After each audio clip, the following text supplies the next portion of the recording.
again, hope you are all fine. আজকের আপডেটটি খুব গুরুত্বপূর্ণ এবং সেটি হলো ওয়েস্ট বেঙ্গল মাদ্রাসা সার্ভিস কমিশনের যে পরীক্ষা সেটা কিন্তু জানুয়ারি মাসের শেষে হতে পারে।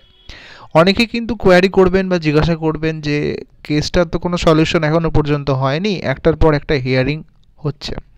কিন্তু অবশ্যই আপনারা জানেন যে প্রথমের দিকে যখন হিয়ারিং উঠেছিল 24শে সেপ্টেম্বরে পরীক্ষাটা ক্যান্সেল হয়েছিল, তখনই কিন্তু হাইকোর্ট বলে দিয়েছিল যে পরীক্ষা নেওয়াতে কিন্তু কোনো সমস্যা নেই, কমিশন চাইলে পরীক্ষা নিতে পারে। কিন্তু কমিশনের সেরকম সদিচ্ছা ছিল না বা কমিশন পরীক্ষা নেবে এমনটা কিন্তু তাদের যে একাগ্রতা বা তাদের যে ইচ্ছা সেটা ছিল না।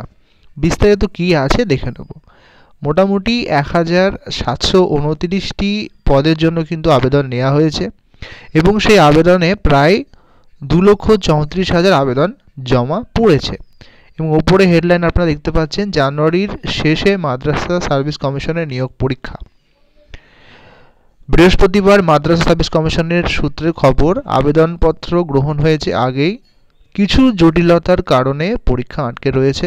পরীক্ষা সম্পন্ন হলে মাদ্রাসাগুলিতে পুনরায় শিক্ষক নিয়ে দেওয়া শুরু হবে।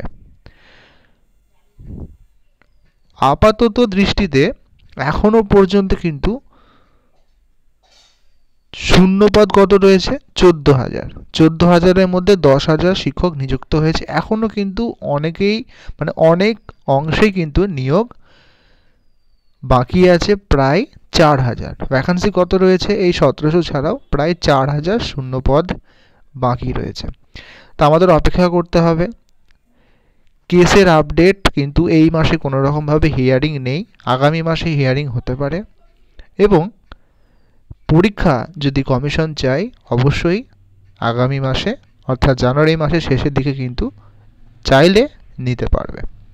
ছোট্ট একটি আর্টিকেল, ছোট্ট একটি আবেদন, ছোট্ট একটি প্রতিবেদন। যদি ভিডিওটা ইনফরমেশন লাগে অবশ্যই আমাদের চ্যানেলটি সাবস্ক্রাইব করতে ভুলবেন না। ধন্যবাদ।